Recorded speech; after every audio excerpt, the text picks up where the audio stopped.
జై శ్రీరామ్. అందరికీ నమస్కారం. వెల్కమ్ టు న్యూస్ అఖండ. నేను మీ కస్తూరి శ్రీధర్. మిత్రులారా, మన భారతదేశానికి 1947లో స్వాతంత్రం వచ్చిన సంగతి మీకు అందరికి కూడా తెలిసిందే. అంటే మన దేశానికి స్వాతంత్రం వచ్చి దాదాపుగా 79 సంవత్సరాలు అయితే కావస్తుంది. కానీ చైనాకు స్వాతంత్రం వచ్చింది 1949వ సంవత్సరంలో. అంటే మన దేశానికి స్వాతంత్రం వచ్చిన 2 సంవత్సరాల తర్వాత చైనాకి అయితే స్వాతంత్రం వచ్చింది. కానీ చైనా ఇప్పుడు $18 ట్రిలియన్ ఎకానమీతో మనకంటే ఎంతో ముందుండాలి. నిజానికి 2014 వరకు చూసుకుంటే మన దేశంలో ఏ రంగం కూడా అభివృద్ధి అయితే చెందల.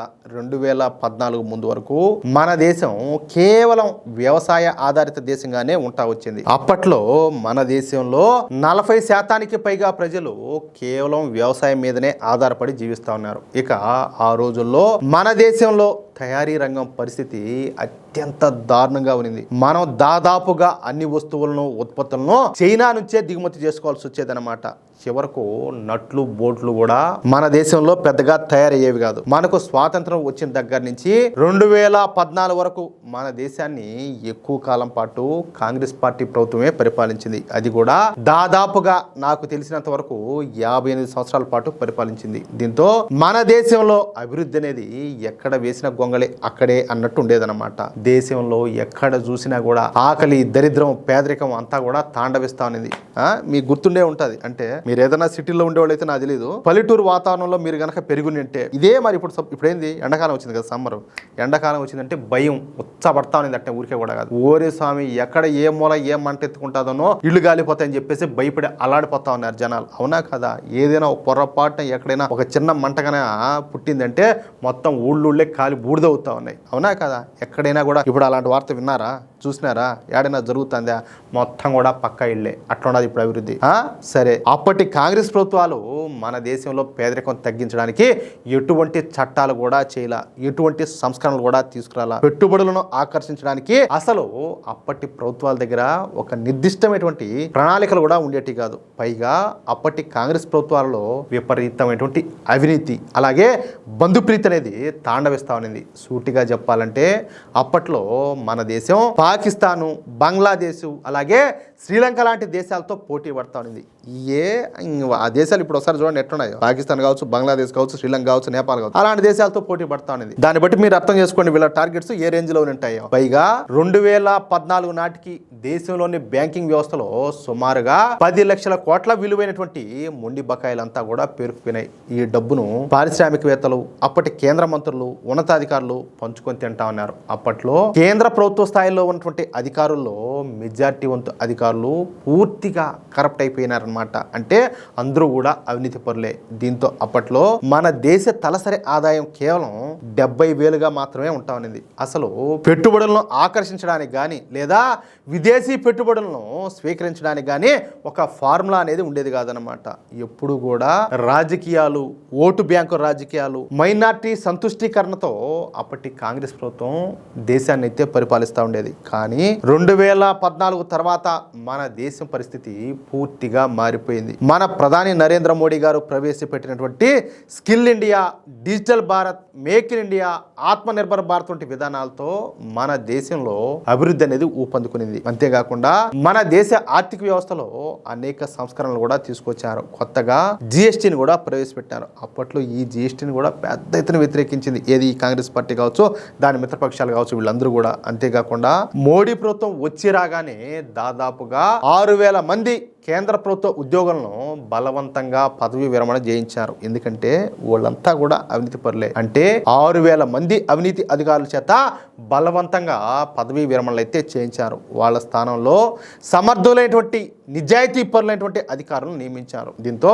మోడీ ప్రభుత్వంలో వేగంగా మార్పులన్నీ కూడా జరిగినాయి. ఇక మన దేశ ఆర్థిక వ్యవస్థ వేగంగా పరుగులు పెట్టసాగింది. అయితే ప్రస్తుతం ప్రపంచంలో యుద్ధాల సమయం అయితే నడుస్తుంది. ఒక పక్కన ఉక్రెయిన్ అలాగే రష్యాకు మధ్యన యుద్ధం అయితే జరుగుతూ ఉన్నది. మరొక పక్కన ఇరాను, అలాగే ఇజ్రాయెల్ అమెరికా యుద్ధం అయితే నడుస్తుంది. పైగా ఈ హోర్ముజ్ జలసంధిని ఇరాన్ అయితే మూసేసింది. దీంతో ప్రపంచ ఆర్థిక వ్యవస్థ అంతా కూడా అతలాకుతలం అయిపోతుంది. అన్ని దేశాలలో కూడా నిత్యావసర వస్తువుల ధరలు పెరిగిపోయి ఆర్థిక మాంద్యం 2 అంకెల సంఖ్యకైతే చేరుకుంటుంది. ఒక్క మన దేశంలో తప్పించి.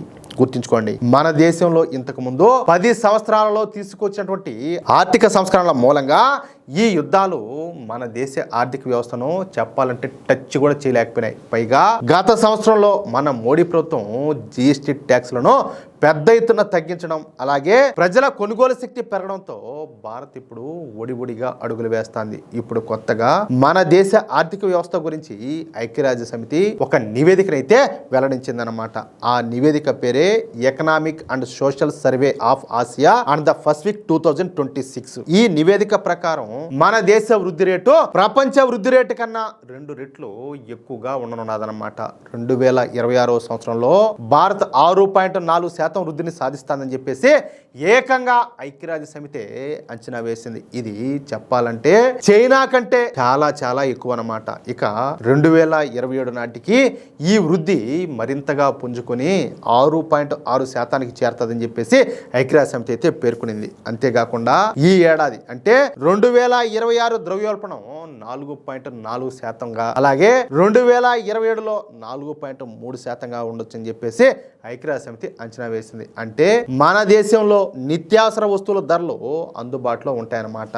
అంటే పెరిగే అవకాశమే లేదు. అంతేకాకుండా ఆసియా పసిఫిక్ ప్రాంతంలో ఇతర దేశాలతో పోలిస్తే గ్రీన్ ఫీల్డ్ ఎఫ్డిఐలను ఆకర్షించడంలో భారత్ అగ్రస్థానంలో ఉందని, 2025 మొదటి 3 త్రైమాసికాల్లోనే సుమారుగా 50 బిలియన్ల పెట్టుబడులు భారత్కు వచ్చాయని చెప్పేసి ఐక్యరాజ్య సమితి అయితే పేర్కొంది. మొత్తంగా చూస్తే ప్రపంచ ఆర్థిక సవాళ్లు ఎదురవుతా ఉన్నప్పటికీ భారతదేశం ప్రపంచంలోనే అత్యంత వేగంగా వృద్ధి చెందుతున్నటువంటి ప్రధాన ఆర్థిక వ్యవస్థల్లో ఒకటిగా తన స్థానాన్ని అయితే నిలబెట్టుకుంటుందని చెప్పేసి ఐక్యరాజ్య సమితి అయితే స్పష్టం చేసింది. అంతేకాకుండా ఐక్యరాజ్య సమితి నివేదిక ప్రకారం ఆసియా పసిఫిక్ ప్రాంతంలో కొత్త పరిశ్రమల స్థాపన విషయంలో భారత్ అగ్రగామిగా నిలబడింది. విదేశీ కంపెనీలు భారత్లో నేరుగా ప్లాంట్లను ఏర్పాటు చేయడం వల్ల భారీగా ఉద్యోగ అవకాశాలు పెరుగుతున్నాయి. అలాగే గ్లోబల్ కంపెనీల రాకతో అత్యాధునిక సాంకేతికత భారత్కి అయితే అందుతుంది. ఇది తయారీ రంగాన్ని మరింతగా బలోపేతం అయితే చేస్తుంది. మేక్ ఇన్ ఇండియా వంటి పథకాలతో కలిపి ఈ పెట్టుబడులు భారత్ను గ్లోబల్ ఎగుమతి హబ్గా మారుస్తున్నాయన్నమాట. దీనివల్ల రిజర్వ్ బ్యాంకు వడ్డీ రేట్లను తగ్గించేటటువంటి అవకాశం కూడా ఉంటుంది. వడ్డీ రేట్లు తగ్గితే హోమ్ లోన్లు, కారు లోన్లు చౌకగా మారి మార్కెట్లో నగదు చలామణి అనేది పెరుగుతుంది అన్నమాట.